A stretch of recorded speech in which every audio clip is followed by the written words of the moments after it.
तो संत की परिभाषा, साधु के लक्षण क्या बताए उस परमात्मा ने। और जब तक ये लक्षण हमारे अंदर नहीं आएंगे, एक एक लक्षण, हम परमेश्वर के पैर के नाखून को छूने के अधिकारी नहीं है। और परमात्मा हमारे को बांध भरना चाहता है, गुरुदेव हमारे को गले लगाना चाहता है। और हमारे जो कर्म है वो इतने नीचे गिरे हुए हैं कि हम परमेश्वर के नाखून को छूने के भी अधिकारी नहीं है अभी तक। तो क्या लक्षण बताए परमात्मा ने साधु के? जग में साधु कौन है, हे मुनींद्र समझाओ, कुछ भी संशय ना रहे, मुझको भेद बताओ। साधु के लक्षण मुनींद्र वचन। साधु महिमा सुनो हनुमान, उसके संग पुरुष को जान। संशय मद और मोह न भाई, साधु की पहचान बताई। साधु पुरुष समरथ है वो ही, राग द्वेष सुख दुख नहीं कोई। ये लक्षण ही साधु कहाते, ये साधु ही अगम घर पाते। जीते दोनों इंद्री व मन को, छोड़े ना जो पूर्ण ज्ञान को। तत्व प्रकृति और ये सब माया, इनको जीते तो साधु कहाया।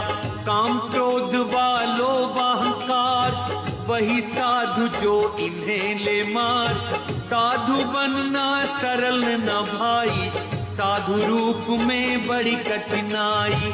हार जीत व मान अपमान, इनको छोड़े तो साधु जान। शील संतोष दया मन लावे, क्षमा गरीबी साधु कहावे। प्रेम प्रीति धीरज गुण पावे, निर्मल ज्ञानी साधु कहावे। हनुमान ये साधु स्वभाव, ये साधन तो साधु हो आप। साधु लक्षण तुम्हें सुनाए, ऋषि मुनि कोई जान न पाए। साधु की महिमा है सांची, साधु वचन से हमसे बाँची। साधु इच्छा न मान की होती, साधु की मति ऐसी होती। कोई नहीं है साधु समान, अगम निगम का उसको ज्ञान। तन मन धन को साधा जिसने, दुर्बुद्धि को खो दिया जिसने। वो ही जग में साधु कहावे, नहीं तो जग में व्यर्थ गवावे। सुन हनुमत साधु गति, कौन करे क्या बखान। जिसको संग संगत मिली, सब कुछ पायो जाने। ये 2-2.5 मिनट का छोटा सा एक वीडियो है, और ये साधु के जो लक्षण इसमें बताए गए हैं पुण्यात्माओं, ये लक्षण हम भगत अपने एडी से लेकर चोटी तक धारण करें। 27 साल से गुरुदेव ने यही प्रयास किया है, और कोई मकसद नहीं है गुरुदेव के रातों को जाग जाग के 4-4 घंटे 5-5 घंटे सत्संग करने का, दुनिया की गालियां खाने का, 2-2 बार जेल जाने का, आज इतना संघर्ष करने का। केवल एक ही लक्षण है परमात्मा का कि ये 2 मिनट की बातें हमारे समझ में आ जाएं, और ये लक्षण हम अपने ऊपर धारण कर लें। और ये लक्षण, इनकी पहचान संकट में होगी, दुख में होगी, आपत्ति में होगी, विपत्ति में होगी। अरे मालिक कहते हैं ना, भक्ति भाव भादो नदी, सबे चले गहराए। सरिता सोही जानिए जो जेठ मास ठहराए। जब बरसात का समय होता है तब मालूम नहीं पड़ता कि कौन नदी है। बरसात के समय में तो छोटा मोटा नदी नाला सब पानी से बह के चलते हैं, मालूम ही नहीं पड़ेगा।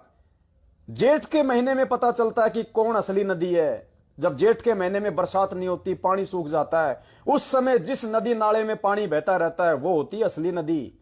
तो भगत की पहचान उस समय होगी जब आपत्ति, दुख, संकट, परेशानियां, धर्म संकट की स्थिति, उस समय वो अपने गुरुदेव के बताए रास्ते पे चलता है, या अन्य किसी प्रकार से राजनीति का सहारा लेता है, और किसी घटिया जो है साधनों का सहारा लेता है। गुरुदेव के वचन को कि वो भगत है या क्या है। आश्रम में तो कोई राजनीति नहीं करता था, सब शनिवार के दिन कढ़ी चावल और रविवार को खीर फांकते थे। गुरुजी गुरुजी, भगत जी भगत जी, ओए हो परमात्मा परमात्मा, मालिक मिल गया।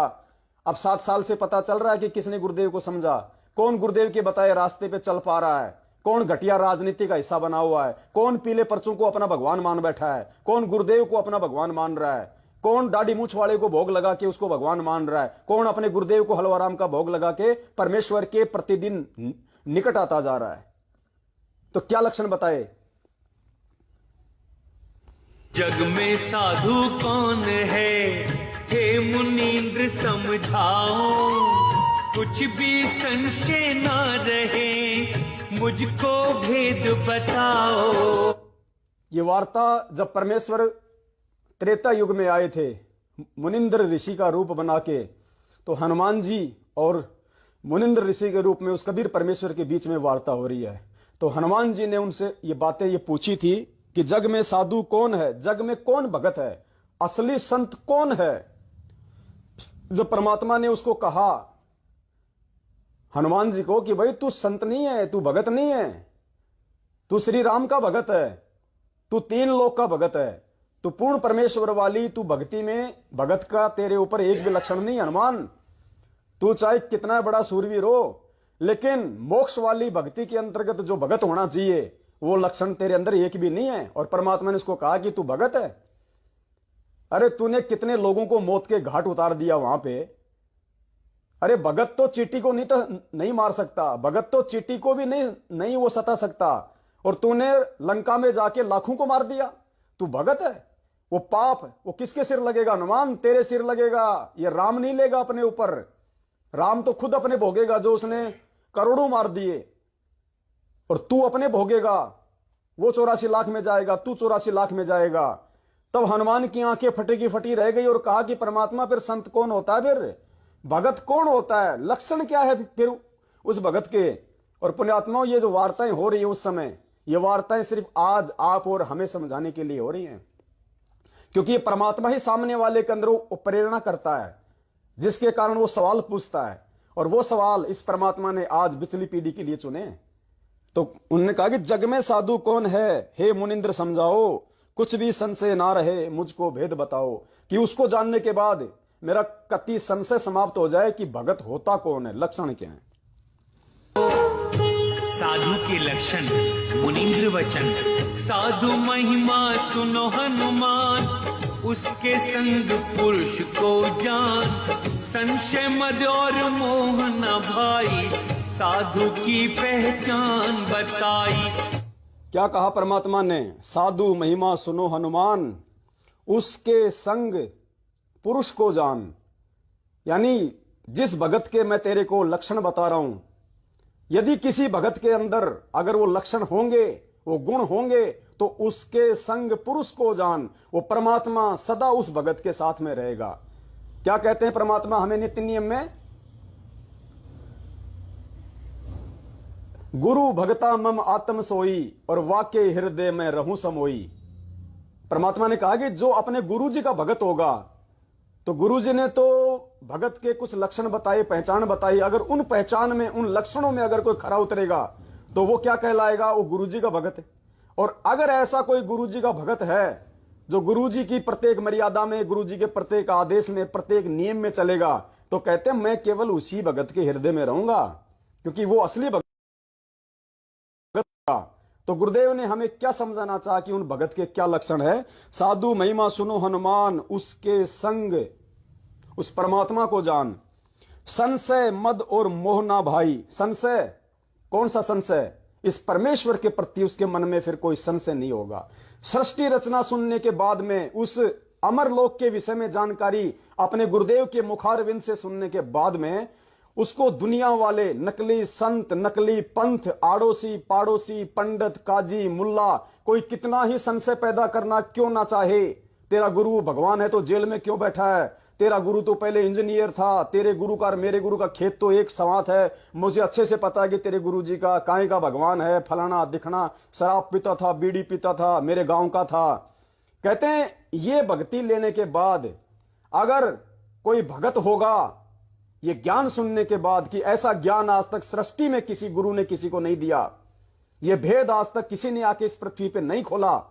कहते हैं ऐसा ज्ञान, ऐसी सृष्टि रचना सुनने के बाद, ऐसे अनमोल सत्संग सुनने के बाद, अगर किसी व्यक्ति के मन में काल चाहे लाख प्रयास करे उस गुरु के प्रति, उस सतगुरु के प्रति मन में संशय पैदा करने की। अगर किसी व्यक्ति के मन में वो संशय पैदा नहीं होता है किसी भी कारण से, चाहे कोई कितना ही, चाहे कोई सामने वीडियो क्यों ना दिखा दे, सामने चाहे कोई वीडियो क्यों ना दिखा दे कि देख तेरा गुरु इस लड़की के साथ में निर्वस्त्र नंगा बैठा हुआ, देख वीडियो चला दे, पुण्यात्मा, उस समय भी आपके मन में संशय नहीं होना चाहिए और आपको यही विचार आने चाहिए कि नालायक, मेरा गुरु परमात्मा है और जितनी भी इस धरती पे स्त्री पुरुष हैं सब उसकी आत्मा, उसके बच्चे हैं। अरे नालायक, यहां पे तो तू वीडियो दिखा रहा है, ये आदमी को स्त्री के साथ नहीं, एक बाप अपनी बेटी के साथ बैठा हुआ है। अरे नालायक, जब 2 साल की बेटी होती है, बाप उसको नंगा करके उसको नहलाता है बाथरूम में, तो क्या तेरे मन में कोई संशय पैदा होती है? तो नालायक, तू जो मुझे दिखा रहा है ये बाप है, ये आदि अनादि है, सतगुरु आदि अनादि है, सतगुरु मध्य है मूल, सतगुरु को सिजदा करूं एक पलक नहीं भूल, सतगुरु पूर्ण ब्रह्म है, सतगुरु आप अलेख, सतगुरु रमता राम है, या में मीन ना मेघ। ये सभी आत्माओं का उत्पत्ति करता है, हम तो इसके बच्चे हैं। अगर कोई 100 साल का भी है तो भी वो गुरुदेव के लिए 2 दिन का बच्चा है। तो नालायक, जो तू दिखा रहे ना, ये एक परमात्मा अपनी आत्मा के साथ बैठा हुआ है, उसको ज्ञान समझा रहा होगा नालायक, और तेरे जैसे मंद बुद्धि की परमात्मा परीक्षा ले रहा होगा कि इसके मन में क्या भाव उठते हैं। तो पुण्यात्माओं, इस प्रकार से कोई भी संशय किसी भी प्रकार का इस सतगुरु रामपाल जी भगवान के प्रति हमारे मन में तो क्या, हमारे आसपास भी नहीं आना चाहिए। तो परमात्मा कहते हैं कि सबसे पहला लक्षण क्या है उसका? संशय। भक्ति और भगवान के प्रति, सतगुरु के प्रति जिसके मन में रति भर भी संशय ना हो पैदा किसी भी कारण से, चाहे काल भगवान धरती पे उतर के आ जाए, वो भगत का सबसे पहला लक्षण बताया। मद, आलस्य नहीं होना चाहिए भगत को किसी भी प्रकार का, कोई सेवा में, कोई भक्ति में, अपने सतगुरु के आदेश की पालना में, किसी भी प्रकार का उसको कोई मद नहीं होना चाहिए, आलस्य नहीं होना चाहिए। और मोह ना भाई, संशय, मद और मोह परमात्मा ने बताया कि इतना ज्ञान सुनने के बाद में हमारे को किसी भी चीज में मोह नहीं होना चाहिए, ना बेटा में, ना बेटी में, ना कार में, ना कोठी में, ना संपत्ति में, ना दुकान में, ना व्यापार में, ना इस दुनियादारी में। हमने केवल अपना फर्ज अदा करना है कि ये बेटा बेटी मेरे नहीं हैं। ये बेटा बेटी अगर मेरे होते तो आज से पहले कहां थे मुझे नहीं पता। शरीर छोड़ने के बाद ये किसके बेटा बेटी बनेंगे या सतलोक के अधिकारी बनेंगे, ये इनके संस्कारों के ऊपर है। मुझे तो परमात्मा ने एक सेवा दे रखी है कि बेटा तेरे ऋण संबंधी हैं और मैंने तुझे सेवा दी है, तू इनका भरण पोषण कर, इनका पालन पोषण कर, ये मेरी आत्मा है और तू मेरा नौकर है। मैंने तुझे जिम्मेदारी दे रखी है इनका पेट पालन की। अगर तू बाप है तो एक बाप की भूमिका निभा, अगर तू एक पति है तो तू एक पति की भूमिका निभा, और मेरे इन बच्चों की तू परवरिश कर जो मैंने तेरे यहां पे छोड़ रखे हैं। सिर्फ इतना होना चाहिए, एक फर्ज अदा होना चाहिए। उनमें मोह नहीं पैदा करना कि मेरे बेटे को मैं इंजीनियर बनाऊंगा, मेरे बेटे को मैं बिरला स्कूल में पढ़ा के डॉक्टर बनाऊंगा, और मेरा बेटा डॉक्टर बन के फिर बुढ़ापे में मेरे पैर दबाएगा, मेरी सेवा करेगा, दुनिया कहेगी देख कितना अच्छा बेटा पैदा किया। और परमात्मा कहते हैं वो बेटे को तूने डॉक्टर बना दिया, 6 महीने बाद एक्सीडेंट में मर गया, तो अब उसने दबा दिए उसने तेरे पैर। तो परमेश्वर कहते हैं कि इस भक्ति मार्ग में आने के बाद में मोह नहीं होना चाहिए। मोह अगर तेरे को रखना है इस परमेश्वर के प्रति रख। साधु माई बाप हैं, साधु भाई बंद, साधु मिलावे राम से यम के काटे फंद। तमेव माता च पिता तमेव, तमेव बंधु च सखा तमेव, तमेव सर्वे मम देव देव। अगर बेटे की भूमिका भी कोई निभाएगा बुढ़ापे में तो यही सतगुरु रामपाल जी भगवान निभाएगा। त्रिलोचन भगत की कहानी सुनी होगी ना आपने। पहाड़ पे रहता था, दस्त लग गए, नौकर गांव चला गया, परमात्मा ने उसका नौकर बनके उसकी लैट्रिन उठाई। तो नौकर की भूमिका भी ये भगवान निभाएगा अगर आवश्यकता पड़ी तो, बेटे की भूमिका भी भगवान निभाएगा जब आवश्यकता पड़ेगी। और हम जब पूर्णतया सतगुरु के भगत बन जाएंगे और पतिव्रता धर्म पे टिक जाएंगे तो पुण्यात्माओं सारी भूमिका ये भगवान निभा देगा। इसलिए असली मोह अपने गुरु के चरणों में होना चाहिए। सतगुरु सुंदर रूप अपारा, सतगुरु 3 लोक से न्यारा। सतगुरु से ज्यादा सुंदर हमने बेटा बेटी, अपने पत्नी भाई बंधु रिश्तेदार जवाइयों को ना कहना है, ना हमने उनके अंदर वो सुंदरता को वो देखना है, क्योंकि असली सुंदरता यहां है ही नहीं। ये काल का लोक है, ये डमी लोक है। इसलिए वो सुंदरता भी हमने अपने गुरु में देखनी है। सतगुरु सुंदर रूप अपारा, सतगुरु तीन लोक से न्यारा। तो वास्तविक मोह हमारा अपने सतगुरुदेव जी के प्रति होना चाहिए। भगत भाई बहनों के प्रति भी एक दूसरे का किसी का मोह नहीं होना चाहिए। बार बार उसके पास जाना, उठना, बैठना, उसी से ज्यादा लगाव करना नहीं। वो लगाव केवल ज्ञान तक सीमित होना चाहिए कि मैं इससे कुछ सीखूं, मुझे कुछ मालूम पड़े अपने गुरुदेव के विषय में, गुरुदेव के ज्ञान के विषय में, मैं भी इसके जैसा बनने का प्रयास करूं, अपने गुरुदेव का असली दास बनने का प्रयास करूं। असली मोह इस परमेश्वर में, क्योंकि मालिक ने कह दिया जहां आशा तहां वासा होई, मन कर्म वचन सुमरियो सोई। अंत समय में जहां तेरी आशा होगी इतनी सी भी, वही काल तुझे पटक देगा। और अंत समय में अगर सतगुरु में आशा रही कंप्लीटली तो सतलोक में पटक देगा परमात्मा। तो साधु महिमा सुनो हनुमान, उसके संग पुरुष को जान, संशय मद और मोना भाई, साधु की पहचान बताई। साधु पुरुष समरथ है वो ही, राग द्वेष सुख दुख नहीं कोई। ये लक्षण ही साधु कहाते, ये साधु ही अगम घर पाते। साधु पुरुष समर्थ है वो ही। साधु पुरुष यानी जो भगत होगा और जिसके अंदर ये लक्षण आ जाएंगे तो परमात्मा कहते हैं कि वो पीव के समान हो जाएगा। गुरु को कीजिए दंडवत कोटि कोटि प्रणाम, कीट न जाने भृंग को गुरु कर ले आप समान। गुरुदेव ने सत्संग में बताया कि जीव जो है वो पीव नहीं बन सकता। पीव यानी परमात्मा, जीव यानी हम। तो गुरुदेव ने कहा कि जीव जो है वो पीव नहीं बन पाएगा, लेकिन अगर उसने वो लक्षण अपने अंदर धारण कर लिए तो पीव के जैसा बन जाएगा। जैसे गुरुदेव ने कहा कि चुंबक तो चुंबक होती है, लेकिन लोहा यदि काफी समय तक उसके संपर्क में रहता है और फिर उसको लोहे को चुंबक से हटा दिया जाए तो उसमें भी चुंबक वाले थोड़े बहुत गुण आ जाते हैं। वो लोहा भी दूसरे लोहे को अपने से चिपकाने लग जाता है। वो चुंबक नहीं बन सकता, लेकिन चुंबक के उसके अंदर वो गुण आ जाते हैं। तो इसी प्रकार जो ये संशय, ये मद मोह, इनसे जब दूर होता चला जाएगा तो कहते हैं वो समर्थ, उस पुरुष, उस भगवान के समान दिखाई देने लग जाएगा। वो ऐसा समर्थ की तरह वो समर्थ होता हुआ नजर आएगा। राग द्वेष सुख दुख नहीं कोई। परमात्मा कहते हैं हर्ष सोग है समान गति, संशय सरब शरीर, और राग द्वेष बड़े रोग हैं, यम के पड़े जंजीर। और मालिक कहते हैं एक शत्रु एक मित्र है, भूल पड़ी रे प्राण, यम की नगरी जाएगा शब्द हमारा मान। तो राग द्वेष और ईर्ष्या पुण्यात्माओं, ये तो सबसे बड़े शत्रु हैं। ये तो भक्ति मार्ग में भगत के लिए सबसे बड़ा कांटा है। चाहे हमारा कोई कितना ही अनिष्ट क्यों ना करे, कोई कितना ही बुरा करने की क्यों ना सोचे, हमारे साथ कोई कितना ही बैर भाव क्यों ना करे, कोई जगत वाला हो, चाहे रिश्तेदार हो, चाहे कोई भगत हो, परमेश्वर ने बताया कि तुम्हारा उनके प्रति वो स्वभाव नहीं होना चाहिए। तुम साधु हो। साधु का मतलब होता है साधु सोई जो सीधा चाल है, साधु जो सहन करता है। परमात्मा ने क्या कहा कि भक्ति मार्ग में सूरवीर कौन होता है? आमतौर पे हम सूरवीर का नाम आते ही जानते हैं कि जिसने 150 को मार दिया हो, जिसने युद्ध में 100-150 को काट दिया हो, जो बात बात पे थप्पड़ मुक्का मार दे, वो सूरवीर नहीं। परमात्मा ने कहा कि भक्ति मार्ग में जो सहन करता है उसको सूरवीर कहते हैं। जो संघर्ष करता है सच्चाई के लिए उसको सूरवीर कहते हैं। लोगों को जो मार दे, जो काट दे, उसको कायर कहते हैं, उसको मूर्ख कहते हैं। वो नरक की खानी में जाता है। और मालिक ने कहा कि सूरवीर वो होता है भक्ति मार्ग में जो सहन करता है। कोई आपको तो गाली निकाल दे, आपने सहन कर लिया, परमात्मा कहते हैं तेरा मानसिक वो तप बन जाएगा।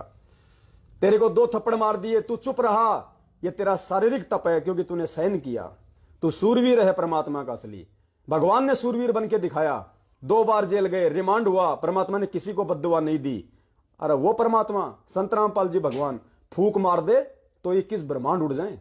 जाके अर्ध रूम पर सकल पसारा, ऐसा पूर्ण ब्रह्म हमारा। वो पूर्ण ब्रह्म कोई और नहीं है, कोई सतलोक में नहीं है, हिसार जेल में बैठा हुआ जिसके आधे बाल के बराबर पूरी सृष्टि नहीं है। और वो परमात्मा 2 कोटि के जीवों का अपने ही बच्चों के रिमांड के दौरान वो डंडे खा रहा है और उनको बद्दुआ तक नहीं दे रहा। तो ये सूरवीर कौन हुआ? वो लक्षण उस परमेश्वर में। और वो लक्षण जब तक हम अपने अंदर नहीं लेके आएंगे, हम उस परमेश्वर के भगत कहना लेके लायक नहीं बन सकते। ये तो परमात्मा ने बताया हर्ष सोग है समान गति। ये तो वो कुत्ते वाली गति है। तेरे को गाली निकाली, तूने 4 ठोक दी, तेरे को थप्पड़ मारा, तूने 2 और मार दिए। ये राग द्वेष ईर्ष्या, ये परमात्मा ने ये कुत्ते के लक्षण बताए, भगत के लक्षण नहीं है। तो परमात्मा ने कहा साधु पुरुष समर्थ है वो ही, राग द्वेष सुख दुख नहीं कोई। सुख और दुख भगत समभावी होता है। गुरुदेव ने बताया भगत समभावी होता है। अगर मान लीजिए अगर आप सुख में आप मौज मस्ती कर रहे हो, दुख में अपना मुंह लटका के बैठ गए, तो परमात्मा कहते हैं वो तो कुत्ते वाली गति है। अगर प्यार से अगर तेरे को अगर वो पुचकार आगे तो तू उसके आगे पूंछ हिला रहा है, उसने कहा कि हट तो तू भों भों कर रहा है, तो कहते हैं वो कुत्ते वाली गति है। वो तो जो भगत होता है सुख दुख लाभ हानि में एक जैसा होता है, उसको कोई दुख कोई तकलीफ नहीं होती। चाहे जेल में बैठ के भगवान का भजन करे, चाहे महल में बैठ के भगवान का भगत वो करे भजन, भगत के लिए हर जगह एक समान होती है। उसको ज्ञान हो जाएगा कि 21 ब्रह्मांड पूरा एक जेल है, महल भी जेल है, महल तो उस जेल से भी ज्यादा बड़ी जेल है। अरे जेल में तो थोड़ी सुख सुविधा मिलती है, महल में तो ज्यादा मिलती हैं, ज्यादा भौतिक सुख सुविधाएं, काल ज्यादा फांसेगा। तो परमेश्वर ने कहा कि जो सुख दुख में एक जैसा रहेगा वो असली भगत होता है, लक्षण होते हैं भगत के। ये लक्षण ही साधु कहाते, ये साधु ही अगम घर पाते। इस प्रकार के लक्षण जिस आत्मा में उस तत्वदर्शी संत के सत्संग सुन के आने शुरू हो जाएंगे, परमात्मा कहते हैं ये साधु ही अगम घर पाते, सतलोक की प्राप्ति मोक्ष की प्राप्ति ऐसा व्यक्ति ही कर सकता है। जीते दोनों इंद्री व मन को, छोड़े ना जो पूर्ण ज्ञान को। तत्व प्रकृति और ये सब माया, इनको जीते तो साधु कहाया। जीते दोनों इंद्री और मन को, ये आप सबको पता है जो इंद्रियां हैं, तो कौन सी इंद्री को यहां पे जीतने की बात कही जा रही है? जो पांचों हमारी जो इंद्रियां हैं, काम क्रोध मद लोभ अहंकार। और वैसे भी जैसे जो भगत होता है, परमात्मा ने कहा कि उसको चाहे रूखा सूखा खिला दो, चाहे उसको लाडू जलेबी और हलवा खिला दो, वो ना तो उनमें कमी निकालेगा ना उनको ज्यादा स्वादिष्ट बताएगा। क्योंकि भगत के लिए वो जो इंद्री का जो वो कर्म है, क्योंकि जीभ भी हमारी एक इंद्री है, जीभ जो है वो खट्टा मीठा वो जो है नमकीन का हमारे को बताती है। तो जो भगत होता है, परमेश्वर ने बताया कि उसको चाहे रूखा सूखा दे दो, चाहे उसको हलवे मालपुए दे दो, उसके लिए तो दोनों समान है। वो किसी में कोई अंतर कोई भेदभाव नहीं करेगा। जिस प्रकार पांडवों की उस यज्ञ में जब हमारे कबीर परमात्मा सुपथ सुदर्शन के रूप में गए, तो द्रौपदी ने कितना अच्छा भोजन बनाया, कचौड़ी पकौड़ी समय से लाडू जलेबी 56 प्रकार के। भगवान ने उसका अहंकार तो तोड़ना था और आज हमारे को यह दिखाना था। परमात्मा ने सबको एक जगह गोल मथोड़ कर लिया और 5 ग्रास बना लिए। तो परमेश्वर ने वहां पे हमें क्या एग्जाम्पल दिया कि मिल जाए जैसा मिल जाए, सूखी रोटी मिल जाए, हमें खानी है भगवान का प्रसाद मान के। अरे वो सूखी रोटी और चटनी हम खाएंगे तो सबसे पहले हम हमारे गुरु भगवान को हम भोग लगाएंगे एक टुकड़ा तोड़ के। अरे जब गुरु भगवान ने मना नहीं किया सूखी रोटी खाने से, नालायक तू क्यों नाक चढ़ा रहा है? तो इस प्रकार से साधु को संभावी होना है इंद्रियों को लेके। फिर दूसरी बात, जब ये ज्ञान हो जाए तो परमात्मा ने कहा कि जब आपके मान लीजिए आपकी शादी हो गई, आपके बाल बच्चे हो गए, उस स्थिति के बाद अगर आपको ज्ञान है तो आपने फिर जो है भाई और बहन के रिश्ते में आ जाना। फिर पुण्यात्माओं, ये दास जो बातें बोल रहा है ये उतनी बोलेगा जितना, क्योंकि दास आपको पहले भी बोलता है बार बार, ये मार्ग इस परम पिता इस परमात्मा का है। करनी तज कथनी कथे अज्ञानी दिन रात, कुत्ते जू भौंकत फिरे सुनी सुनाई बात है। ये लोखा सोखा खाने की इस दास को बचपन से भी अगर मेरे माँ बाप ने अगर मुझे बाजरे की 3 दिन की रोटी दे दी और उसको अगर मतलब आग में सेक के अगर उसके ऊपर थोड़ी सी वो चटनी भी रख दी तो दास ने बड़े प्यार से खाई है। ये भक्ति में आने की तो बाद की बात है। उससे पहले भी दास के अंदर ये नहीं था कि मैं ये सब्जी, आज तक का मेरा रिकॉर्ड है। चलो मेरे माँ बाप की तो छोड़ो, सन 1998 में दास की शादी हो गई थी। मेरी भक्तमती तो है मेरे साथ में, जो आज जो है मतलब भाई और बहन का हमारा जो है वो रिश्ता है। आप उससे कभी पूछ लेना, आज तक अगर जिंदगी में मैंने कभी उससे अगर किसी सब्जी की अगर डिमांड की हो तो कभी कहा हो कि गेहूं की रोटी बना दे, बाजरे की रोटी बना दे, हलवा बना दे, खिचड़ी बना दे, रिकॉर्ड है इस दास का। जैसा दे दिया मेरे को, प्याज और रोटी दे दी, दास ने खा लिया, पी के पानी सो गया। कभी नहीं कहा कि आज सब्जी क्यों नहीं बनाई, सब्जी घर में थी फिर सब्जी क्यों नहीं बनाई, नहीं। हलवा मिल गया, दास ने हलवा खा लिया चुपचाप। ये आज से नहीं, ये पहले से हैं। और ये जो इंद्री वाला जो है, ये तो अब तो परमात्मा ने दया कर दी। दास के तो वैसे भी 18 साल का बच्चा है, बड़ा वाला, छोटा जो है मतलब 13 साल का है। तो अब दास को अगर पहले भगवान का ज्ञान मिल जाता, दास तो पहले ही इस गंदगी से कोसों दूर हो जाता। और नहीं, और शादी भी नहीं होती। अगर उस समय भगवान मिल जाता पुण्यात्मा, मैं तो इस पचड़े में बिल्कुल नहीं पड़ता, मैं तो परमात्मा की भक्ति करता अपनी। लेकिन मालिक ने उन आत्माओं को भी लेके आना था। अब जब ज्ञान हो गया तो दास ने अपनी भक्तमती से भाई बहन का रिश्ता कायम कर रखा है। मालिक की दया से इतना आनंद है अब, और पहले इतना पुण्यात्मा, क्योंकि सद्बुद्धि नहीं आ सकती उससे पहले। जब तक आप उस इंद्रिय कर्म में आप जीव घुसे रहेंगे बिना ज्ञान के, क्योंकि परमात्मा कहते हैं कि भग भोग्या भग उपजय, भग यानी योनि, स्त्री योनि। परमात्मा कहते हैं भग भोग्या भग उपजय। जब तक तू भक्ति मार्ग में आने के बाद इस भग का जो है साधन को जो है काम में लेगा, तो परमात्मा कहते हैं तब तब तेरी उत्पत्ति उस भग से होगी। तू योनि द्वार से आएगा, मां के पेट से आएगा। भग भोग्या भग उपजय, और भग से बचा न कोई, और जो कोई उस भग से बचे भगत कहावै सोई। तो दास को ये वाणी खटक गई उस परमात्मा की। और दूसरा, उस परमेश्वर ने एक वाणी और कही, सदगुरु रामपाल जी भगवान ने, मालिक ने कहा कि आग पराई आपनी, हाथ दिए जल जाए। आग यानी अग्नि, चाहे किसी पड़ोसी से ले आओ, चाहे अपने घर की हो, अगर उसमें हाथ दोगे तो हाथ जलेगा। आग पराई आपनी, हाथ दिए जल जाए। नारी पराई आपनी, पर से सर्वस जाए। स्त्री चाहे अपनी हो चाहे वो दूसरे की हो, ये ज्ञान होने के बाद यदि आपने संपर्क किया, देखो बहुत सारे भाइयों को यहां पे शंका हो जाएगी कि मेरे तो अभी जो है मतलब कि बच्चे नहीं हुए हैं, मैं कैसे छोड़ दूं। अरे उनके लिए नहीं है ये ज्ञान। अगर आपको हो गया और आपने शादी भी कर ली, क्योंकि परमात्मा ने कहा कि शादी करो, कोई दिक्कत नहीं है। अगर ऐसा लगता है कि मुझे शादी करनी है, तो परमात्मा की तरफ से कोई मना नहीं है। कोई ये ना सोचे कि मैं तो शादी कर लूंगा फिर मैं तो भगत की श्रेणी में नहीं होऊंगा। नहीं, उसका भी परमात्मा ने समाधान बता रखा है। दोनों स्थितियों में परमात्मा लेके चलते हैं। परमात्मा ने कहा शादी करो, कोई दिक्कत नहीं है, लेकिन शादी करने के बाद यदि आप इस मार्ग में आ गए, और वैसे भी आपने जो हमल की जति का जीवन जीना है, जति यानी केवल अपनी ही औरत के आपने जो है वो संपर्क में रहना है, अन्य सबको मां बहन की आपने वो दृष्टि से देखना है।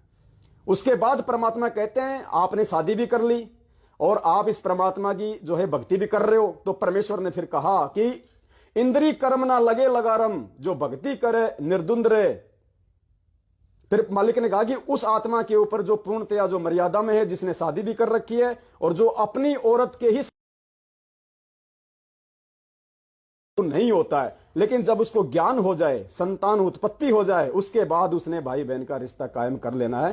क्योंकि पुण्यात्माओं, ये बीमारी आज नहीं तो कल छोड़नी पड़ेगी, और इसको छोड़े बिना हम भगत की भी श्रेणी में नहीं आएंगे। फिर और बात तो, क्योंकि परमात्मा कहते हैं कामी क्रोधी लालची, इनसे भक्ति ना होई, और भक्ति करे कोई सूरमा जात वर्ण कुल खोई। तो फिर यहां पे वो कामी कौन हुआ? कामी वो जो काम वासना में जो रत है। और जब ज्ञान से समझ में आ जाएगा कि मेरा गुरु मेरा भगवान कौन, सतगुरु रामपाल जी भगवान, और मैंने नाम ले लिया, मैं क्या बन गया? उनका बेटा वचन का। और मेरी पत्नी ने नाम ले लिया, वो क्या बन गई? वचन की बेटी। हम दोनों क्या हुए फिर? पति पत्नी। समझ के हमने ये कदम उठाने हैं। जल्दबाजी में कोई भाई कोई फैसला ना ले। यदि आपकी पार्टनर आपका सहयोग नहीं करती है तो आपके ऊपर कोई दोष नहीं है। आप परमेश्वर से क्षमा याचना मांगते रहिए, आप परमेश्वर से प्रार्थना करते रहिए कि परमेश्वर आप इनको सद्बुद्धि दो, और परमेश्वर मैं भी इस गंदे जाल से धीरे धीरे जो है वो बाहर निकलूं। तो ये ज्ञान समझ में आने के बाद की प्रोसीजर है। जल्दबाजी में फैसले कोई भाई बहन ना ले। तो जीते दोनों इंद्री और मन को, छोड़े जो ना पूर्ण ज्ञान को, जो इस परमेश्वर के ज्ञान को, यथार्थ सत भक्ति मार्ग को, इस परमेश्वर के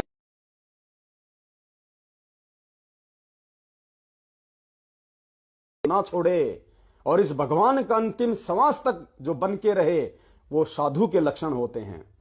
देखो पतिव्रता औरत कौन होती है? गुरुदेव ने क्या बताया? अगर जरा सा भी उसके मन में दोष पैदा हो गया, किसी दूसरे व्यक्ति की सुंदरता को देख के, किसी दूसरे व्यक्ति के धन को देख के, अगर जरा सा भी उसमें अगर मोह हो गया दूसरे व्यक्ति में, वो पतिव्रता नहीं होती वो स्त्री, फिर वो व्यभिचारिणी स्त्री होती है। और ये परमात्मा तो अंतर्यामी है और हम उसकी आत्माएं हैं। हमने अगर सौपन में भी किसी देवी देवता की तरफ अगर आसक्ति अपनी लगा ली, कोई डिमांड उनसे वो कर ली, और यहां तक कि दाढ़ी मूछ वाली फोटो को भी यदि हमने भगवान मान के, जो हम सोचते हैं कि वो कबीर जी की फोटो है, अगर उससे भी हमने कोई डिमांड आध्यात्मिक क्षेत्र में अपने गुरुदेव के अलावा की, तो भी हम उस पतिव्रता धर्म से, हम उस पद से नीचे गिर जाएंगे। क्योंकि परमात्मा ने पहले बोल दिया अपनी वाणी में, हरि सुमरे सो वार है और गुरु भजे होय पार। हरि को सुमरने से, हरि से डिमांड करने से कुछ नहीं मिलेगा, गुरु भजे होय पार, क्योंकि वो हरि खुद तेरे सतगुरु के रूप में है। तत्व प्रकृति और ये सब माया, इनको जीते जो साधु कहा। ये तत्व प्रकृति में सब आ जाते हैं, क्योंकि ये 5 ये गुण हैं और 5 गुणों की जो है वो 25 प्रकृतियां बताई गुरुदेव ने। जैसे ये डर है, भय है, लोभ है, लालच है, अहंकार है, ये इस प्रकार की 25 जो है प्रकृतियां हैं। इन 5 जो हमारे जो विकार हैं, ये काम, क्रोध, लोभ, मोह, अहंकार, फिर इनके 25 जो है इनकी वो प्रकृतियां होती है। तो परमात्मा कहते हैं जो इन सब को जो छोड़ देगा, जो इन सब के ऊपर जो मतलब विजय प्राप्त कर लेगा मेरे ज्ञान से, इस भक्ति से, तो कहते हैं इनको जीते जो साधु कहा है। काम क्रोध वालो अहंकार, वही साधु जो इन्हें ले मार। साधु बनना सरल न भाई, साधु रूप में बड़ी कठिनाई। तो परमेश्वर ने ये काम, क्रोध, लोभ, मोह, अहंकार के विषय में जो बताया है कि जो इनको जो जीत लेगा, जो इनसे ऊपर उठ जाएगा, और वही जो है असली साधु कहलाएगा। और परमात्मा कहते हैं ये जीतना बिना इस ज्ञान के, बिना इस सच्चे सतगुरु की जो है वो शरण में आने, और शरण में आने के बाद भी यदि आप इसके वचन पे नहीं चलोगे, आप सत्संगों को आधार नहीं बनाओगे, उस परमेश्वर के उस प्रत्येक दोहे को, प्रत्येक वाणी को यदि अपने जीवन में जो है अमल में नहीं लाओगे, तो कहते साधु बनना फिर इतना सरल नहीं है भाई। फिर मालिक कहते हैं हार जीत व मान अपमान। हार जीत व मान अपमान, इनको छोड़े तो साधु जान। शील संतोष दया मन लावे, क्षमा गरीबी साधु का। हार जीत व मान अपमान, अपने आत्माओं ये मंदसौर की जो घटना हुई है, अब यहां पे हार जीत भी काल ने ठोक दी, मान अपमान भी काल ने ठोक दिया। देवीलाल की डेड बॉडी को लेके 5 करोड़ की डिमांड कर रहे हैं, और उस पीले पर्चे में क्या आया, अपराधियों को बख्शा नहीं जाएगा, कानूनी लड़ाई लड़ो। ये हार जीत है। देखो ऐसे काल भगवान सूक्ष्म चाल में फांसता है, और हम कहते हैं कि हम भगत हैं। भगत के लक्षण तो ये बता रखे परमात्मा ने, हार जीत व मान अपमान। क्या कहा परमात्मा ने, हार चले सो साधु है, लागी मरे सो नीच। और तुम वहां पे क्या कर रहे हो, उनको जीतने का प्रयास कर रहे हो, अपनी डिमांड लेके तुम प्रशासन के रास्ते में तुम रोड़ा बन के वहां पे खड़े हुए हो। अरे तुम भगत होते तो भगवान तुम्हारे ऊपर ऐसी आपत्ति क्यों आने देता, तुम्हारे को रोड पे उस डेड बॉडी को लेके पड़ने की नौबती क्यों आती अगर तुम भगत होते तो। क्या कहा परमात्मा ने, पतिव्रता जमीन पर ज्यो ज्यो धर है पांव, समर्थ झाड़ू देत है ना काटा लग जाए। तुम्हारे काटा ही नहीं लगना चाहिए था, क्योंकि भगत के आगे तो परमात्मा, अगर उसके प्रारब्ध में, उसके जीवन में अगर कोई संकट आना हो, तो परमात्मा क्या कहते हैं कि पतिव्रता जमीन पर जो जो धरे पाव।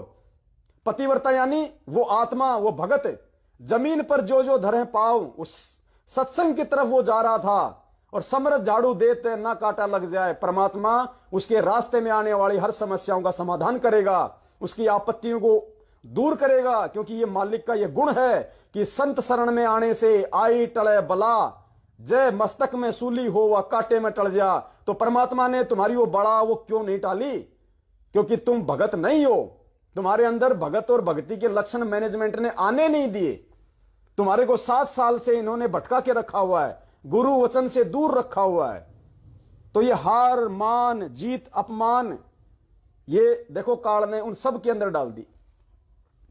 5 करोड़ की डिमांड की मैनेजमेंट ने, और हजारों लोग रोड पे बैठ गए 5 करोड़ की डिमांड को लेके, सबको ठग लिया काल ने। हार जीत व मान अपमान, इनको छोड़े तो साधु जान। सील संतोष दया मन लावे, समा गरीबी साधु कावे। अब ये तो सील संतोष दया, जब अगर वो पहले वाले इतने जो गुण बताए परमात्मा ने, अगर वो ही नहीं आ रहे, तो सील संतोष दया ये कहां से आ जाएंगे। वो तो अच्छा हुआ गोली मार के भग लिया, नहीं तो उसका चूरमा निकाल देती है संगत वहां पे। वो वीडियो भी है दास के पास में, जो उनके पीछे भग रहे भगत ले लेके लठ गालियां निकाल रही है माता बहने की, पकड़ो कुत्तों को, पकड़ो कुत्तों को। भगत लठ लेके भग रहे उनके पीछे। वो तो अच्छा हुआ वो भग लिया गोली मार के, नहीं संगत उसका चूरमा निकाल देती। तो परमात्मा कहते हैं सील संतोष दया मन लावे। क्या कहा परमात्मा ने, गुरुदेव ने अपने सत्संग में बताया कि एक साधु था, वो रोज नदी में नहाने के लिए जाता था, साथ में उसके चेले भी जाते थे। एक दिन साधु नहा रहा था, एक बिच्छू पानी में बहता आ रहा था। साधु ने सोचा ये डूबेगा, मर जाएगा, इसको निकाल दूं। साधु ने उसको पकड़ के बाहर फेंकने की कोशिश की तो उसने डंक मारा, साधु के खून आ गया। साधु ने फिर पकड़ा, फिर डंक मारा, फिर पकड़ा, फिर डंक मारा। 5-7 बार ऐसा किया। शिष्य देख रहा था। शिष्य ने कहा कि गुरुदेव, इस नीच प्राणी को आप इसको बचाने का प्रयास कर रहे हो, ये आपको एक जो है काटे जा रहा है, मरने दो ना गुरुदेव इसको। तो गुरुदेव ने कहा कि संत ना छोड़े संतता, चाहे कोटि की मिले संत। उस साधु ने कहा, अरे भाई ऐसी बात नहीं है, देख ये एक जानवर है, ये एक जीव है और इसका स्वभाव है डंक मारना। और जब ये अपनी प्रकृति को नहीं छोड़ रहा, ये अपने स्वभाव को नहीं छोड़ रहा जो इसके अंदर उस परमेश्वर ने दिया है, इसका स्वभाव है लोगों को मारना, लोगों को डंक मारना, लोगों को काटना, और ये उस स्वभाव को छोड़ के लोगों से प्यार नहीं कर रहा, ये परमेश्वर के आदेश की पालना कर रहा है, अपने स्वभाव को नहीं छोड़ रहा ये। तो जब ये एक जीव अपने स्वभाव को नहीं छोड़ रहा, तो मैं एक साधु हूं और मेरा उस परमेश्वर ने कुछ मेरे अंदर गुण दिए, स्वभाव दिए कि संत ना छोड़े संतता, चाहे कोटिक मिले असंत। और परमात्मा कहते हैं कि दया बिना दरवेश कसाई। अरे जब ये जानवर होके अपने स्वभाव को नहीं छोड़ रहा, तो मैं साधु होके, भगत होके अपने स्वभाव को क्यों छोड़ूं। तो पुण्यात्मा, वो तो अज्ञानी थे, वो तो निगुरे थे, वो तो शास्त्र ज्ञान को नहीं जानते थे। उन्होंने गोली चला दी, डंडे मार दिए, तो आपने अपना बचाव करना था। उनके पीछे कुत्ता गधा कह के मारने के लिए लठ लेके नहीं भगने थे। फिर मालिक की वाणी क्या कह रही है, जो तोकू काटा बोवे ताको बोतू फूल। अरे ऐसे समय में तो भगत की पहचान होती है। इस दास को मध्य प्रदेश में मार रहे थे लठों से, अरे दास भी उठा के पत्थर एक आधे का सिर तो फोड़ ही देता। जयपुर में दास को मारने आए 8-10 जने, अगर 20 मारेंगे तो 2 तो में भी मार ही देता। इस दास को गालियों की इतनी बौछार की हुई है, दास भी 2-4 निकाल देता। मेरे मुंह पे कौन सा जो है अलीगढ़ वाला ताला लग रहा है, लेकिन मुझे उस परमेश्वर के विधान का पता है कि बेटा ये तो जो करेंगे सो भरेंगे। तूने अगर मेरे विधान को तोड़ दिया, भले तेरे को कितना मारो, कितना पिटो, कितनी गालियां निकालो, तू अगर भगत के लक्षणों से ऊपर अगर हटा तो ठीक है, वो गलत कर रहे हैं, उनको उनका मिलेगा। लेकिन तूने भी अगर विधान तोड़ दिया तो तुझे भी उसका दंड भोगना पड़ेगा, उस कर्म का प्रतिफल तुझे भी भोगना पड़ेगा। ये विधान है यहां का। तो दास तो उस बात से अच्छे से परिचित था, इसलिए दास ने मार खा ली, दास ने गालियां खा ली, और आज वो मारने वाले, गालियां देने वाले अकाल मौत मर रहे हैं, बेमौत मर रहे हैं। और यहां परमात्मा फूलों की तरह अपनी पलकों पे रख रहा है। तो ये भगवान है, जब इसके वचन पे चलेंगे तो परमात्मा ऐसा कर देगा प्रफुल्लित। दुनिया देखेगी आने वाले समय में, देखना। अभी तो संघर्ष का समय है, खुद हमारा भगवान ही संघर्ष कर रहा है। पुण्यात्माओं, ये कोई भक्ति नहीं हो रही वर्तमान में। परमात्मा भक्ति के लिए माहौल तैयार कर रहे हैं। अभी तो संघर्ष चल रहा है, खुद हमारा भगवान संघर्ष कर रहा है जेल में बैठ के। हम कैसे बाहर बैठ के आराम से हम भक्ति कर लेंगे? हम तो टाइम पास कर रहे हैं, भक्ति तो बाद में होगी। गुरुजी ने कहा था कि भक्ति तो भगवान करवाएगा, तुम कहां से भक्ति कर लोगे नालायको? भक्ति भी परमात्मा करवाएगा। तो अभी तो संघर्ष चल रहा है और हम उस परमेश्वर के संघर्ष में उसका सहयोग ना करके हम राजनीतियां कर रहे हैं। अरे भगवान के सत्संग में मुख्य अतिथि कौन होना चाहिए, भगवान या 2 कौड़ी का राजनेता? परमेश्वर के सत्संग में तो परमेश्वर ही होता है मुख्य अतिथि। और तुम बीजेपी की राष्ट्रीय महासचिव 2 कौड़ी के आदमी को लाके तुम उसको मुख्य अतिथि बना रहे हो। भगवान, पुण्यात्माओं, फिर भगवान का महत्व कहां रह गया? फिर भगवान उस सत्संग में क्यों आएगा? अरे राजस्थान के मुख्यमंत्री के जन्मदिन पे आप बहुत बड़ा जो है प्रोग्राम कर रहे हो। तो राजस्थान के मुख्यमंत्री का जन्मदिन है तो राजस्थान के मुख्यमंत्री की वाह वाह होनी चाहिए। और तुम उसी प्रोग्राम में मध्य प्रदेश के मुख्यमंत्री को बुला के उसके गले में माला डाल रहे हो, उसके मुंह में तुम वो केक ठूंस रहे हो, तो वो क्या तुम्हें चाटेगा? अशोक गहलोत तो नाराज हो जाएगा कि नालायक, देखो जन्मदिन मेरा है, मेरे पैसों से पार्टी हो रही है और केक ठोक रहे शिवराज के मुंह में, तो वो कहां से प्रसन्न हो जाएगा? तो नालायको, ये प्रोग्राम उस कबीर परमात्मा का, सतगुरु रामपाल जी भगवान का, और मुख्य अतिथि बना रहे हो तुम 2 कौड़ी के राजनेताओं को। तो भगवान क्या वहां पे चढ़ेगा आके? गोलियां चलेंगी फिर, और क्या होगा? फिर वहां पे काल आ बैठेगा, क्योंकि राजनेता तो काल है, काल प्रेरित है, इनकी बुद्धि तो काल की अधीन है। तो जब तुम काल को मुख्य अतिथि बनाओगे तो भगवान उस सत्संग में कहां रहेगा? तो बताओ गोलियां नहीं चलेंगी तो क्या देवता फूल बरसाएंगे? तो परमात्मा कहते हैं सील संतोष दया मन लावे। भाई ये लक्षण है।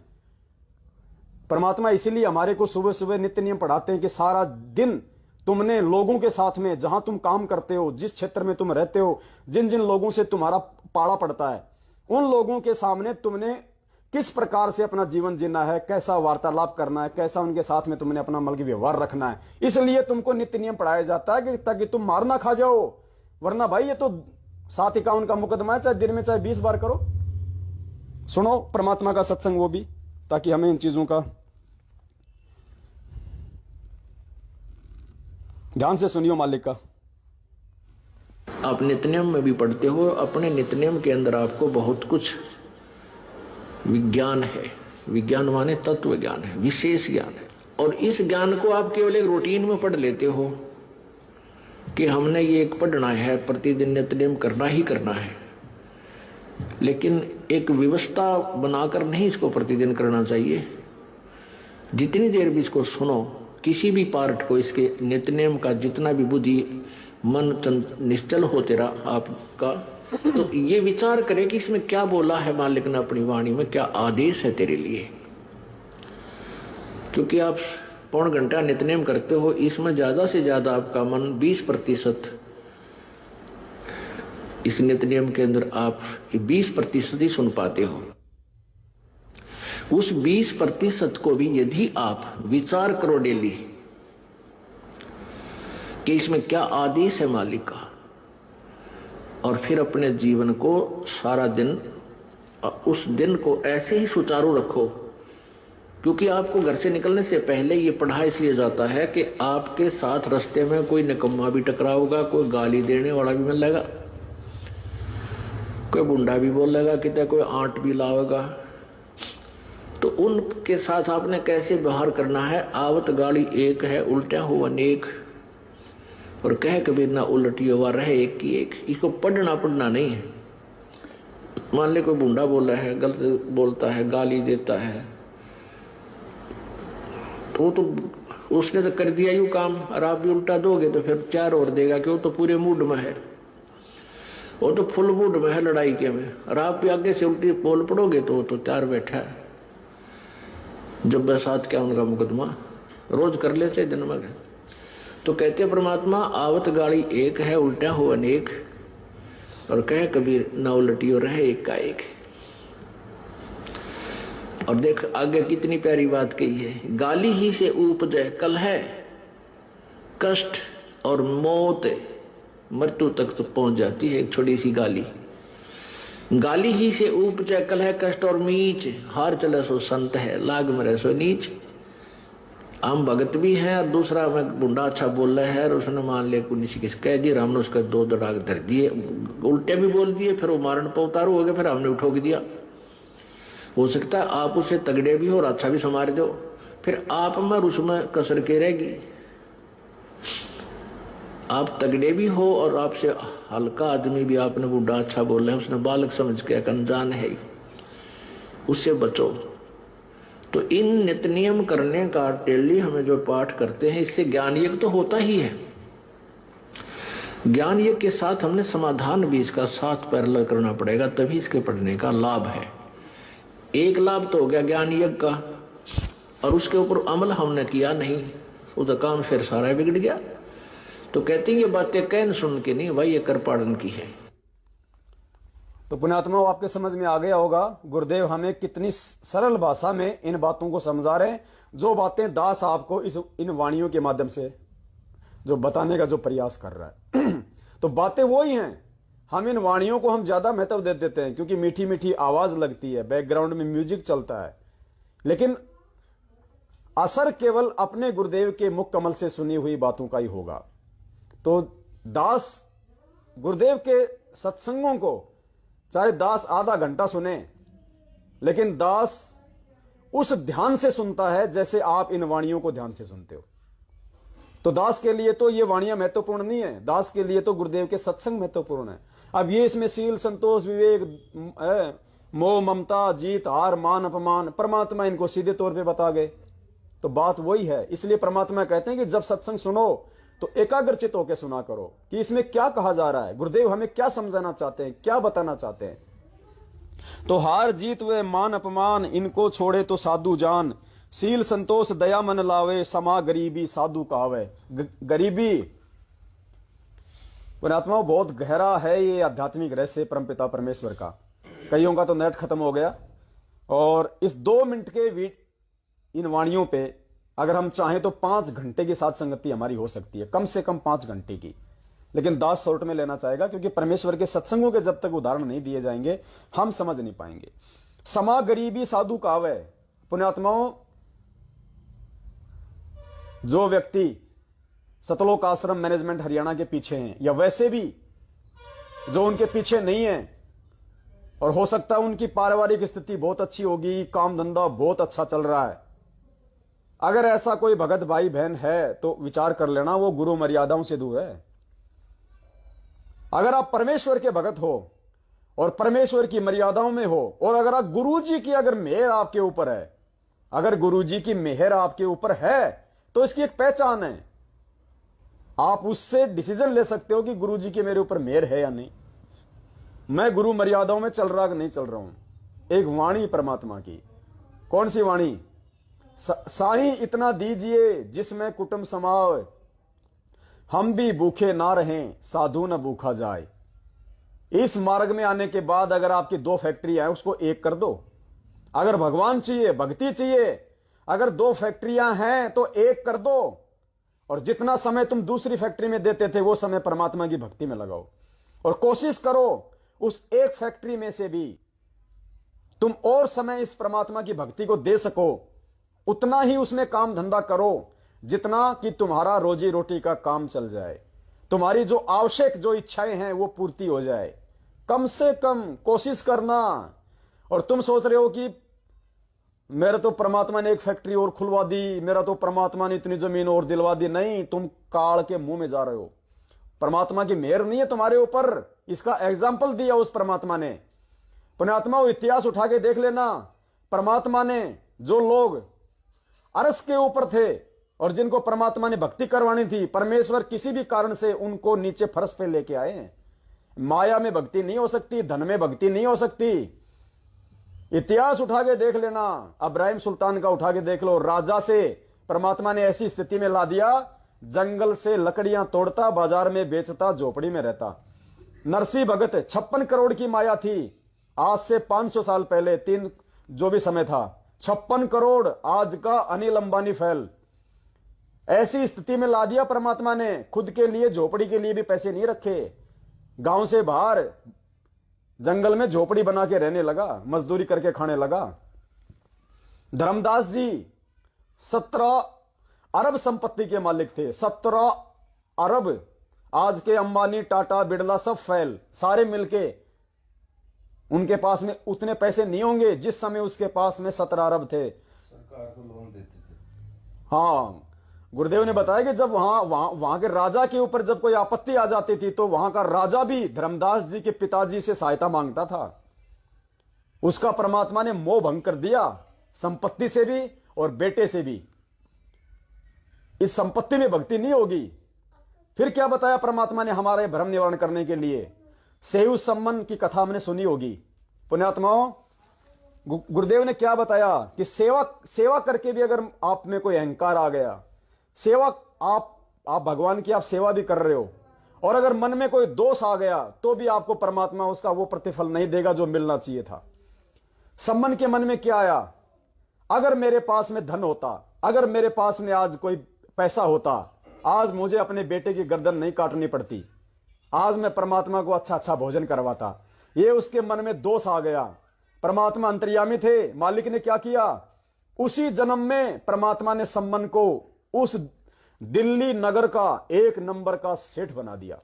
सम्मन को जो चूड़ियां बनाता था, बेचता था, जिसके घर में अपने गुरु भगवान को खिलाने के लिए रोटी नहीं थी, जो चून की, आटे की चोरी करने गया था और अपने बेटे की गर्दन काटनी पड़ी थी।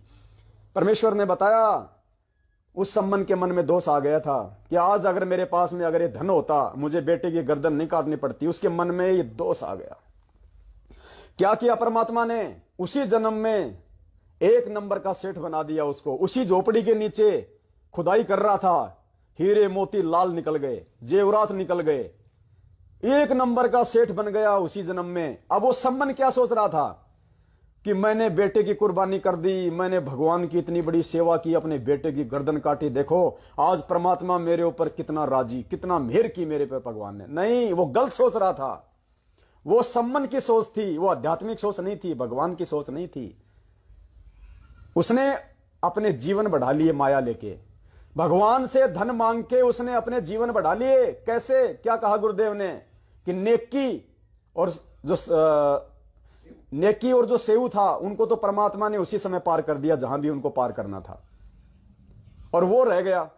उसको भगवान ने सेठ बना दिया उस जन्म में, और अगले जन्म में फिर उसको नौशेरवा का बादशाह बना दिया, जिसके 80 गंज खजाना, नौशेरवा का बादशाह बना फिर वही सम्मन। और वही सम्मन फिर तीसरे जन्म में क्या बना? अब्राहिम सुल्तान, बलक बुखारे का बादशाह। तो पुण्यात्माओं, परमात्मा ने उसके मन में जो दोष आया था, और जो लोग ये समझते हैं कि मेरा तो बहुत बढ़िया धंधा चल रहा है, बहुत बढ़िया काम चल रहा है, मौज कर रखी है भगवान ने मौज नहीं कर रखी। तू अपना जीवन बढ़ा रहा है, तू अपने जन्म बढ़ा रहा है। और फिर क्या किया परमात्मा ने? उसी आत्मा को, अगर परमेश्वर ने जब उसको पार करना था, तो वही सम्मन जो अब्राहिम सुल्तान वाली आत्मा, उसको परमात्मा फिर वो रात छुड़वा के परमात्मा फिर उसको नीचे लेके आए, उसको दारिद्र बनाया, उसका रात छुड़वाया, क्योंकि भगवान ने पार करना था। फिर वो जंगल में लकड़ियां तोड़ता, मार्केट में बेचदार, अपनी भक्ति करी उसने। और फिर मालिक ने कहा कि हम सुल्तानी नानक तारे, दादू को उपदेश दिया, जात जुलाहा भेद न पाया, काशी माय कबीर हुआ। तो पुण्यात्माओं, स्पष्ट है, माया में ज्यादा रत होके, धन में ज्यादा रत होके, पैसे वाले होके हम कभी भी इस भगवान की प्राप्ति नहीं कर सकते। परमात्मा ने उदाहरण पेश कर दिया सम्मन के माध्यम से। अब सम्मन तो क्या सोच रहा था कि भगवान मेरे ऊपर राजी हो गया, जबकि भगवान राजी नहीं हुआ उसके ऊपर। उसने तो अपने नासमझी के चलते अपने और जन्म बढ़ा लिए। तो पुण्यात्माओं, ठीक इसी प्रकार मालिक कहते हैं, समा गरीबी साधु कहावे।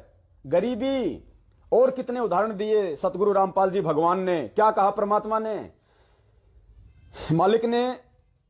मालिक एक जगह सत्संग कर रहे थे। मैं कोशिश करता हूं, अगर वो वीडियो मिलेगा तो आपको परमेश्वर के मुख कमल से सुनाऊंगा मैं।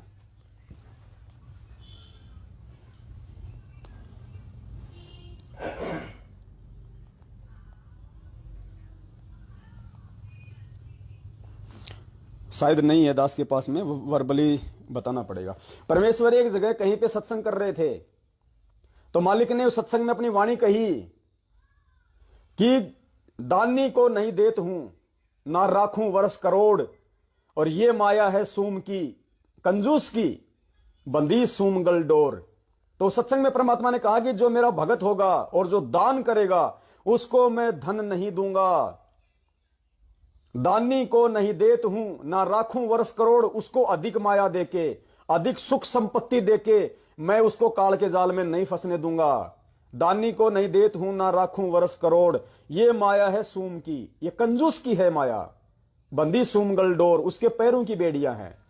तो बहुत सारे भगत थे, उन्होंने अज्ञानता में कहा कि हे परमात्मा, हम तो दान इसीलिए करते हैं कि हमारे को और धन मिले, और परमात्मा आपका विधान कहता है कि दानी को मैं जो है वो धन नहीं दूंगा, ज्यादा माया नहीं दूंगा।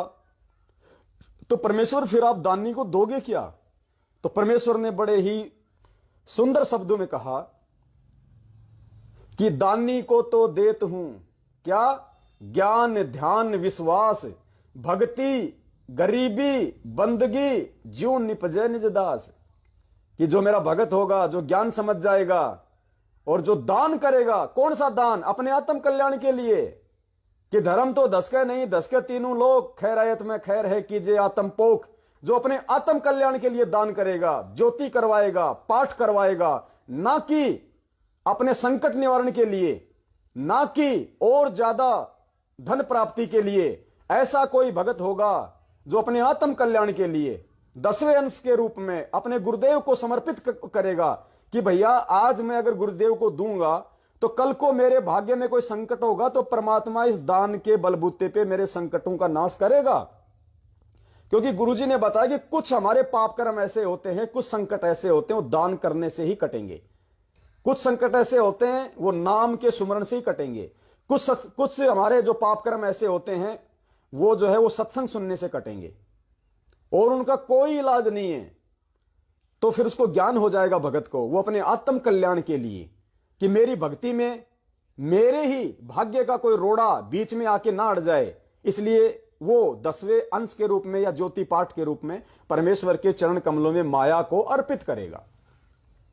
तो फिर ऐसा जो भगत होता है उसको फिर ना तो कोई चाह होती है और ज्यादा उसकी कोई डिमांड होती है। तो फिर परमात्मा कहता है कि ऐसा कोई भगत होगा, ऐसा कोई दानी होगा कि दानी को तो देत हूं, उस दानी को जो निस्वार्थ भाव से निष्काम भाव से जो दान कर रहा है बिना किसी डिमांड के, बिना किसी इच्छा के। और मैनेजमेंट ने क्या कर रखा पुण्यात्मा, हमारे साथ में कितना बड़ा खिलवाड़ कर रखा है। आज जितने भी लोग ज्योति पाठ कर रहे हैं सब लोग मन में इच्छा पाल के कर रहे हैं, बिना इच्छा के कोई ज्योति पाठ नहीं करवा रहा सिवाय सत्सेवकों के। क्यों? ज्योति पाठ के आदेश किनको दिए जाते हैं? जो इनके प्रार्थनाओं के नंबर पे जो प्रार्थना लगाता है। तो प्रार्थना क्यों लगाते हैं? मेरे पेट में दर्द है, मेरी छोरी का रिश्ता नहीं हो रहा, मेरा मकान नहीं बन रहा, मेरा काम धंधा नहीं चल रहा, पता नहीं क्या क्या उजूल फिजूल डिमांड की जाती हैं। और फिर उधर से आदेश आता है ज्योति कराओ, पाठ कराओ, ज्योति कराओ, पाठ कराओ। अरे तो आपने निष्काम भाव से कहां कराया? आपने तो अपने मन में भैंस को पाडा होने की, छोरी को छोरा होने की, मकान बनने की, पेट का दर्द ठीक होने की, ट्यूबवेल में पानी होने की, खारा पानी हो गया, मीठा क्यों नहीं हुआ, ज्योति करवा दे, पाठ करवा दे। आप तो डिमांड करके मन में इच्छा रख के ज्योति पाठ करा रहे हो, तो वो निष्काम कहां है? तो काल आपको ठग रहा है। यह सूक्ष्म चाल है काल भगवान की। इसलिए परमात्मा हमेशा कहते हैं कि निष्काम भाव से शायद होगा सत्संग परमात्मा का। दास अभी सुना देता आपको।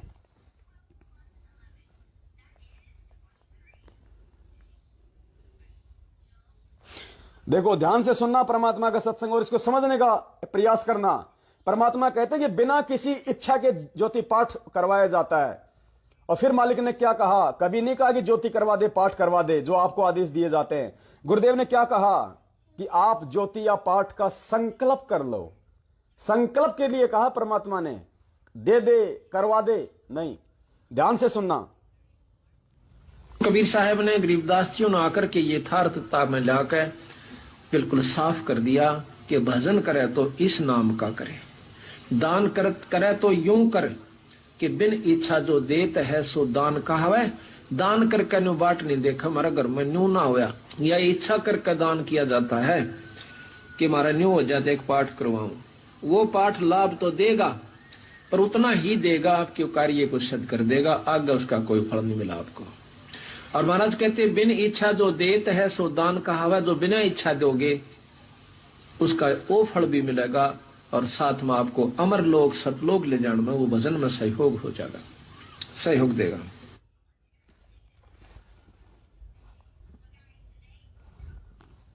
बिन इच्छा दो देत है सो दान कहावे। स्पष्ट कर दिया परमात्मा ने। समझदार को संकेत काफी होता है।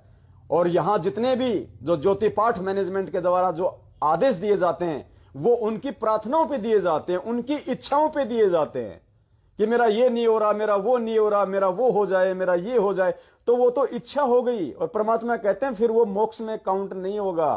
तुम्हारे आने वाले संकट में कोई रोड़ा होगा तो उसमें वो दान काम नहीं करेगा। वो तो तुम वर्तमान समय के जो डिमांड कर रहे हो उसी में तुम्हारे को राहत देगा परमात्मा। तो पुण्यात्माओं, इस प्रकार से काल भगवान इन प्रार्थनाओं के नाम पे भी संगत को ठग रहा है। ये भी बहुत बड़ी सूक्ष्म चाल है उसकी। ये बिना साध संगतियों के समझ में नहीं आ सकती। और अब हमारे सत्सेवक भाई बहन जो साध संगतियों में आते हैं और जो बिना किसी इच्छा के, बिना किसी डिमांड के धर्म भंडारों में सहयोग करता है, कोई 10 रुपया, कोई 1000 रुपया, कोई 10,000 रुपया, तो वो बिना किसी डिमांड के, बिना किसी इच्छा के अपना 5वां यज्ञ पूरा करने के लिए करता है। वो निष्काम है। उसका प्रतिफल परमेश्वर उसको सतलोक जाने में देगा। तो यहां का कहा समा गरीबी साधु कहावे।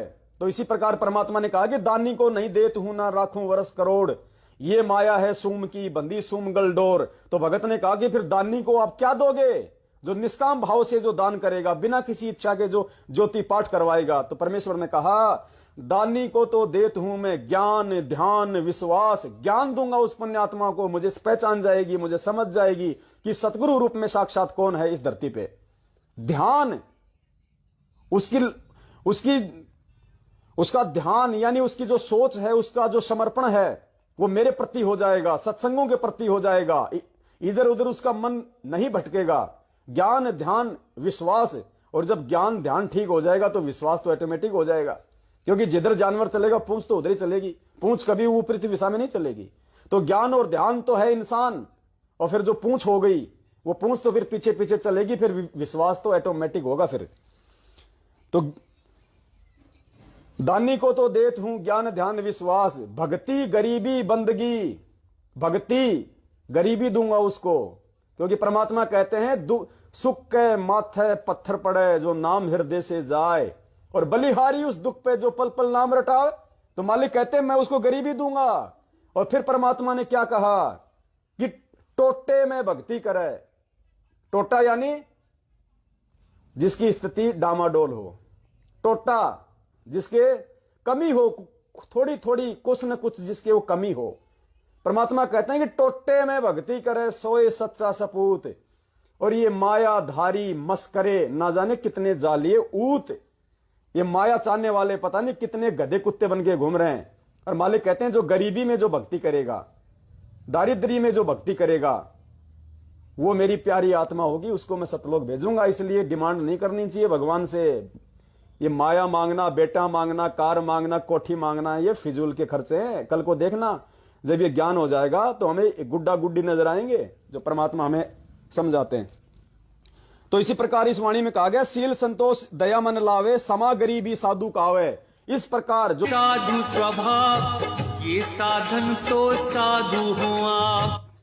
क्या कहा परमात्मा ने आगे, प्रेम प्रीति धीरज गुण पावे। प्रेम, परमात्मा कहते हैं अब वही बात है, ये प्रेम भक्ति। खैर वहां तो गुरुजी अपने मुंह बोले जो गुरुजी हैं, है हमारे जो दादा गुरुदेव हैं, उनको एक शिष्य और गुरु परंपरा के तहत उनको भाव दे रहे हैं। अन्यथा ये प्रेम भक्ति कोई रामानंद जी नहीं लेके आए।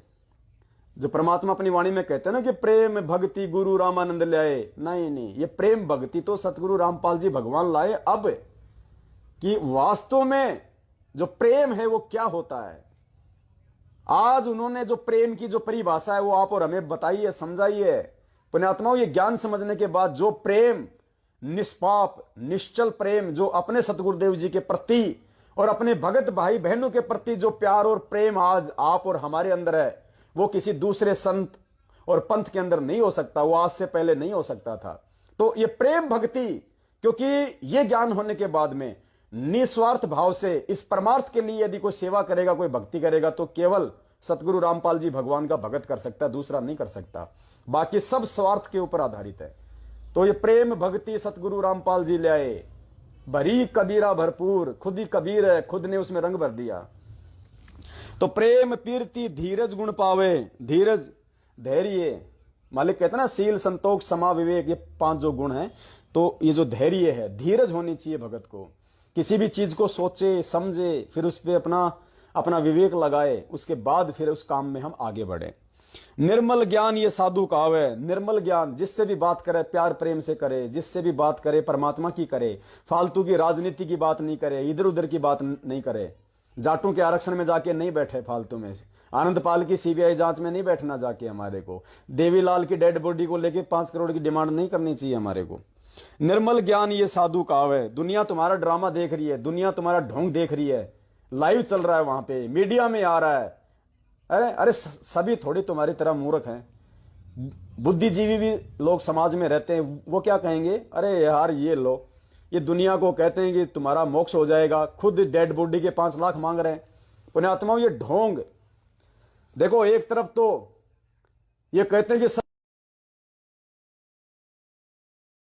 कर रहे हैं, रक्त दान कर रहे हैं, देह दान कर रहे हैं, यानी एक तरफ तो तुम देह दान करके और ये साबित करना चाहते हो कि हमारे लिए शरीर का कोई महत्व नहीं है, अगर ये दुनिया के काम आ जाए तो देह दान कर रहे हो, और दूसरी तरफ नालायक को मरने के बाद उसी दे के तुम 5 करोड़ मांग रहे हो।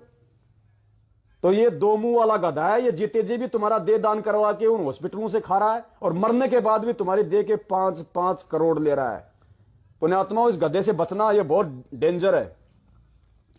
फिर मालिक क्या कहते हैं, हनुमान ये साधु स्वभाव कि सुन हनुमान, ये होते हैं एक भगत के गुण, एक साधु के स्वभाव। ये साधन तो साधु हो आप।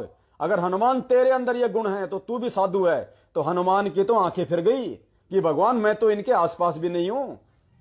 मैंने तो जिंदगी में जो भी किया, लड़ाई दंगे किए, झगड़े किए, मैंने तो किसी का हाथ उखाड़ दिया, किसी की पूंछ उखाड़ दी। लंका में गए तो वहां पे 1500 मार के आ गया है। परमात्मा अगर किसी ने मेरे अगर इष्ट के विषय में कुछ बोल दिया तो मैंने उसको रपटा दिया। परमात्मा मेरे अंदर ये गुण तो एक भी नहीं है जो आप बता रही है, ये तो मेरे एड़े नेड़े भी नहीं है। तो परमेश्वर ने कहा कि हनुमान ये साधु स्वभाव और ये साधन तो साधु हो आप। अगर ये गुण तेरे अंदर हैं तो तू साधु है। तब हनुमान जी की आंखें फिर गई कि भगवान ज्ञान बता दो मालिक, मैं तो कहां दुनिया में, मैं तो भरम रहा हूं, मैं तो भटक रहा हूं। पुण्यात्माओं, दास इसीलिए बार बार कहता है 7 साल से कि जो परमात्मा कहते हैं ना कि लख बर सूरा जूझ ही लख बर सावंत दे और लख बर यति जहान में तब सतगुरु शरणा ले। क्या कहा गुरुदेव ने इस वाणी के माध्यम से, लख बर सूरा जूझ ही, यानी लाखों बार आपने सूरवीरों के जीवन जिए हैं। लाखों सूरवीरों के जीवन जो आत्मा जीती है। लख बर सूरा जूझ ही लख बर सावंत दे, लख बर सावंत दे। सावंत दे गुरुदेव ने बताया कि ऐसा व्यक्ति जिसके हाथ उसके घुटनों से नीचे होते हैं, वो बहुत ज्यादा पुण्यकर्मी होती है वो आत्मा। लाखों में, अरबों में, खरबों में कोई एक होता है। आज तो शायद नहीं होगा कोई भी, ये पहले होते थे। तो कहते हैं लाखों जन्म तूने सावंत दे के पाए जिस आत्मा ने। लख बर सूरा जूझ ही लख बर सावंत दे, लख बर यति जहान में तब सतगुरु शरणा ले। लख बर यति, ये हनुमान जी कौन थे? यति। तो कहते हैं लाखों जन्म तूने हनुमान के पाए। ऐसी कोई आत्मा हो जिसने लाखों जन्म सूरवीर के, लाखों जन्म सावंत दे के और लाखों जन्म जिसने हनुमान के पाए हों, तब सतगुरु शरणा ले। तब सतगुरु रामपाल जी भगवान ऐसी आत्मा को अपना भगत बनने का सौभाग्य देता है। पुण्यात्माओं, गुरुदेव ने अपनी जो शरण में लिया है, लेने मात्र से कोई भगत नहीं बन गया।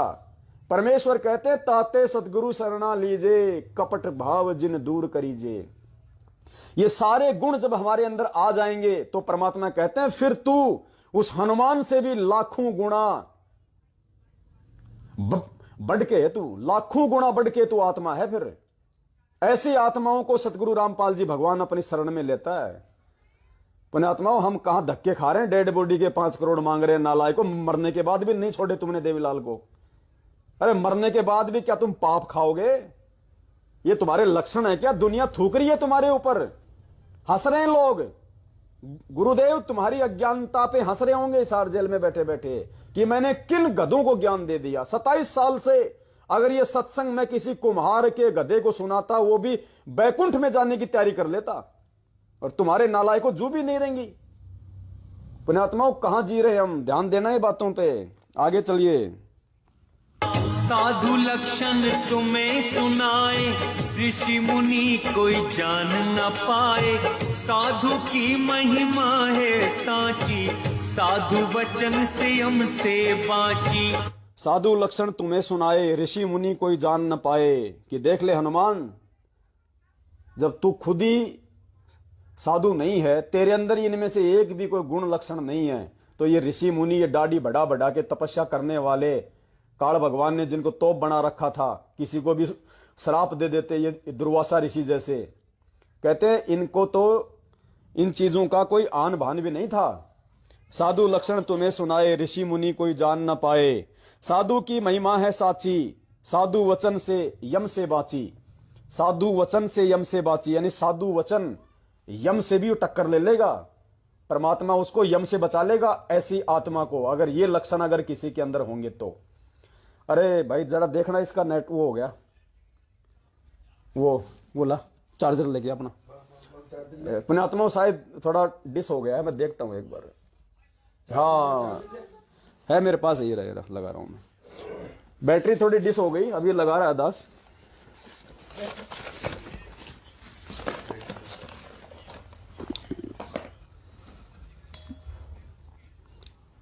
क्योंकि पुण्यात्माओं दास की तो अब मालिक ने यही सेवा दे दी है। अब दास तो अपना बैग रखता है, इसमें अपना सारा लाइव का आइटम रखता है। परमात्मा कहीं 5 दिन, कहीं 10 दिन, कहीं 20 दिन। और जो बड़ा बच्चा है उसको परमात्मा के दया से 10-15 हजार की अभी कोई नौकरी लगा देंगे। एक भगत भाई से बातचीत हुई है, तो वो अपना घर खर्चा मालिक के दया से चलाएगा। दास की तो परमात्मा ने सेवा लगा दी है। दास तो मालिक के दया से ऐसे ही अपना संगत में सेवा में रहेगा।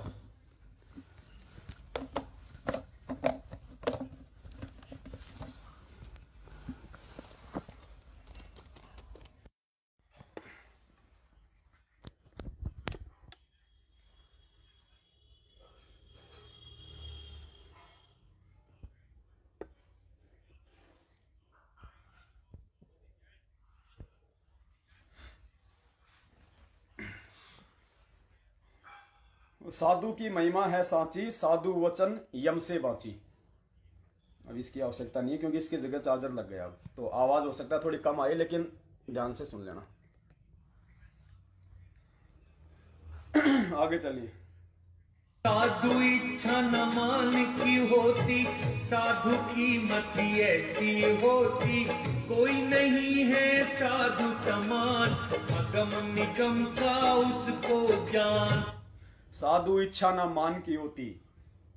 परमात्मा कहते हैं जो भगत होता है उसको किसी प्रकार की ना कोई इज्जत की कोई टेंशन होती है, ना कोई बेइज्जती की कोई टेंशन होती है। जिनको ज्ञान नहीं है वो बेइज्जती करते रहेंगे, वो राग द्वेष ईर्ष्या फैलाते रहेंगे, वो मेरे भगत को ठग भगोड़ा फलाना दिखना पता नहीं क्या क्या बोल के अपना जीवन बर्बाद कर लेंगे। तो साधु इच्छा ना मान की होती। इसलिए 1 साल हो गई दास ने उन भाइयों के खिलाफ कभी एक शब्द नहीं कहे। 1 साल से भी ज्यादा हो गया होगा। दास ने उनके खिलाफ कभी कोई शब्द नहीं कहे। अगर कहा है तो उनको समझाने के लिए कहा है, क्योंकि मैं उनके जैसा नहीं हो सकता। मैं ईंट का जवाब पत्थर से नहीं दे सकता। मैं किसी की व्यर्थ में निंदा चुगली करके परमेश्वर की कुदृष्टि का पात्र नहीं बनना चाहता। तो जो करेंगे अपना पाएंगे। कबीरा तेरे झोपड़ी गलकटियन के पास, जो करेगा सो भरेगा, तू क्यों भया उदास। कोई दिक्कत नहीं। साधु इच्छा ना मान की होती। हम जो लाइव आ रहे हैं, एक दूसरे से बातचीत कर रहे हैं, साथ संगतियां कर रहे हैं, कोई पब्लिसिटी के लिए नहीं कर रहे। ये वीडियो कोई मान बढ़ाई के लिए नहीं कर रहे। मुझे कोई पेंशन थोड़ी मिल रही है। मैं तो खुद मना करता हूं आपको, भैया गलती से भी अगर कोई पैसे भेजता है तो बिल्कुल नहीं भेजना।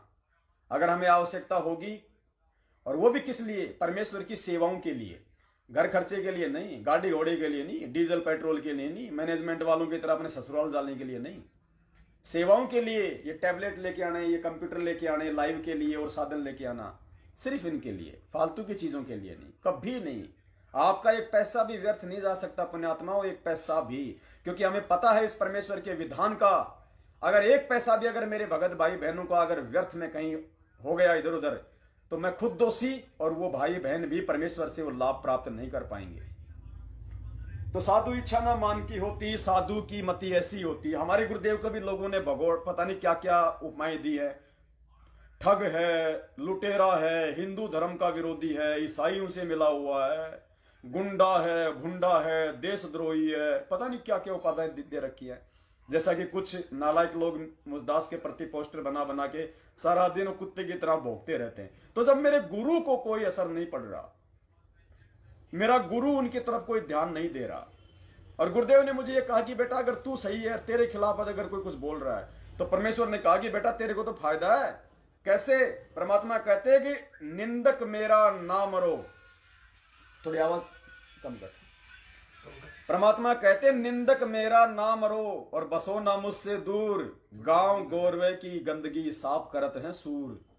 गांव के आसपास की जो गंदगी होती है ना, वो सुअर साफ किया करते हैं। तो कौन सुअर को भगाएगा? हर आदमी ये चाहेगा सुअर मेरे आसपास रहे, नजदीक रहे। मेरे खिलाफ उल्टा सीधा भगोड़ा, ठग, फलाना दिखना, 50,000 का इनाम, ये इस तरह की बातें लिख लिख के वो सुअर का काम कर रहा है। वो तेरी व्यर्थ में निंदा चुगली करके तेरे पाप कर्म खा रहा है। तो मेरे लिए तो बहुत अच्छी बात है। मैं तो चाहता हूँ 5-10 और खड़े हो जाएं ऐसे सुअर जो मुझ पवन दास के पाप कर्मों को साफ करते रहे, क्योंकि भक्ति का इतना समय दास को नहीं मिल पाता है। तो कम से कम जो मेरे पाप कर्म है जो भक्ति से नाश होने हैं, वो परमात्मा ने उन सूरों की ड्यूटी लगा रखी है। तो आप लोग भी उनसे नाराज मत हुआ करो। अब वो बहन थी वो रीना, जिसने दास को कहा कि तू कुत्ता है, टट्टी है, तो पुण्यात्मा मैं क्यों नाराज नहीं हो रहा? क्योंकि उसने बोल दिया। अब वो जाने में कहे चाहे वो अनजाने में कहे, उसने मेरे पाप कर्म खा लिए, उस लेवल के, उस परसेंटेज में उसने मेरे पाप कर्म खा लिए। तो मैं ममता बहन को क्यों नहीं समझाऊंगा कि बहन जब मेरे पाप कर्म हल्के हो रहे हैं तो तू बीच में रोड़ा क्यों बन रही है, तू चुप रह, इनको खाने दे मेरे पाप कर्म, मुझे सतलोक जाना भाई। तो साधु इच्छा न मान की होती, साधु की मति ऐसी होती, कोई नहीं है साधु समान, अगम निगम का उसको ज्ञान। अगम निगम यानी अच्छे बुरे, भले बुरे की। अब परमेश्वर ने हमें भगत बना के तत्व ज्ञान दे के अगम निगम का ज्ञान दे दिया। अगम निगम का कि अब क्या होगा मेरे साथ, अगर भक्ति नहीं करूंगा तो 84 लाख योनियों में जाऊंगा, काल की तपस्या का कष्ट झेलूंगा, परमात्मा से दूर हो गया तो काल मेरे को ठगेगा, मेरे सतनाम की भक्ति से पता नहीं मुझे देवता बना देगा, इंद्र बना देगा, महाइंद्र बना देगा, स्वर्ग लोक में भेज देगा, महास्वर्ग में भेज देगा, ब्रह्म लोक में भेज देगा, फिर वहां से मेरी जेब खाली करा के मुझे नीचे पटकेगा, फिर मुझे यहाँ राजा बना देगा और फिर मुझे 84 लाख योनियों में ठोक के सुअर बना के दुनिया की जो है वो टट्टी भी खिला देगा। तो इसलिए परमात्मा कहते हैं जो साधु होगा वो अपने गुरुदेव के ज्ञान पे विचार करके उसको अगम निगम का ज्ञान हो जाएगा। अच्छा क्या है मेरे लिए बुरा क्या है, कौन सा जो कर्म है मेरे लिए अच्छा है, कौन सा जो कर्म है मेरे लिए बुरा है। तो कहते हैं कोई नहीं है साधु समान, अगम निगम का उसको ज्ञान। तन मन धन को साधा जिसने, दुर्बुद्धि को खो दिया जिसने, वो ही जग में साधु कहावे, नहीं तो जग में व्यर्था गवा। तन मन धन को साधा जिसने और दुर्बुद्धि को खो दिया जिसने, तो साफ अर्थ है, आप समझ गए होंगे। तन मन धन को साधा जिसने, परमात्मा कहते हैं कोई तन दुखी, कोई मन दुखी, कोई धन बिन रहे तो उदास। तो ये तीनों शब्द यहां हैं, तन मन धन को साधा जिसने। और मालिक की वाणी क्या कह रही है, कोई तन दुखी, कोई मन दुखी, कोई धन बिन रहे तो उदास, और थोड़े थोड़े सब दुखी, एक सुखी राम का दास, एक सुखी सतगुरु रामपाल जी का दास। तो परमात्मा कहते हैं जिनकी इच्छा इस ज्ञान आधार से इन चीजों से हट जाएगी, जो ना अच्छा पहनना, ना अच्छा खाना, फालतू का ये दिखावा करना, लोग ये मेरे भगत के अंदर नहीं होगी। उसने अपने तन को और अपने उस मन को साध लिया, उसको पता चल गया कि अगर ये प्राण निकल जाएं, दूसरे दिन इस शरीर को अगर नहीं फूका, नहीं गड़ाया, इसके अंदर जो है वो कीड़े चलने लग जाएंगे, ये सड़ जाएगा। आज जो तू सेंट लगा रहा है, इत्र लगा रहा है, परमात्मा की एक वाणी भी है ना, भाई इस काया का गर्व ना करियो, के काला के गोरा रे, बिना भजन कुछ काम ना आवे, चाहे सेंट छिड़को चारों ओर आ रे। इसका कोई यूज नहीं है। आज हम इस पे सेंट लगा रहे हैं, दुनिया को दिखा रहे हैं कि 1000 वाला सेंट है, दूर से महक आ रही है। परमात्मा कहते हैं कल मर गया, चौथे दिन इसके अंदर, दूसरे दिन इसके अंदर वो बदबू मारना शुरू कर देगा, तेरा सेंट भी नहीं दबा पाएगा। चूहा मरता है, कैसी बदबू आती है, उससे भी भयंकर बदबू आदमी की बॉडी में आती है। ये किसी काम की नहीं है ये शरीर। गुरुदेव ने बताया कि जानवर मर जाए तो उसकी हड्डियां काम आ जाए, उसकी खाल काम आ जाए, उसका मांस काम आ जाए खाने के लिए, जो खाते हैं जो ये दुर्बुद्धि लोग। अरे इंसान अगर तू मर गया तो तेरा तो ना लेटरिन काम आता, ना पेशाब काम आता, ना तेरी हड्डियां काम आती, ना लायक, तू तो किसी काम का नहीं। ये देह तो तेरे को परमात्मा ने केवल भक्ति के लिए दी है, तू अपना आत्म कल्याण करवा सकता है इस देह में, इसका ये फायदा है। तो परमात्मा कहते हैं इस प्रकार से उस भगत को इस शरीर का भी ज्ञान हो जाएगा। इसको कितना संवार लो, कितना नहालो धो लो, मैल उतार लो, कितने अपना इत्र लगा लो, कितने अच्छे अच्छे कपड़े पहन लो। परमात्मा कहते हैं नक बेसर नक्शे बनी, वह पहरे थी हार हमेल। जो रानियां, बड़े बड़े जो घरों की जो औरतें थी जो बिना भक्ति के, कहते हैं नक बेसर नक्शे बनी, पहरे थी हार हमेल, और साहिब पहरे थी हार हमेल, और सुंदरी से कुतिया बनी, सुन साहिब के खेल। फिर वो सुंदर औरतें जो राजा महाराजाओं की रानी पटरानियां बिना भक्ति के कुतियां बन के घूमती हैं फिर मार्केट में नंगी। गुरुजी ने एक सत्संग में बताया, एक राजा था, उसने किसी साध्वी से नाम ले लिया। उस साध्वी का नाम था पुल्लो। तो राजा क्या करता था, राजा के 3 रानियां थी, तो राजा हमेशा उस साध्वी की उनके साथ में प्रशंसा किया करता था कि भाई अगर भगत हो तो पुल्लो जैसी हो, भाई ऐसा ज्ञान, ऐसी भाई हो। तो रानियों ने सोचा राजा सारा दिन उसका पुल्लो का ही बखान करता रहता है, पता नहीं वो पुल्लो कितने जो है वो सुंदर होगी। तो एक दिन राजा ने क्या कहा कि भाई आज यहां पे मैं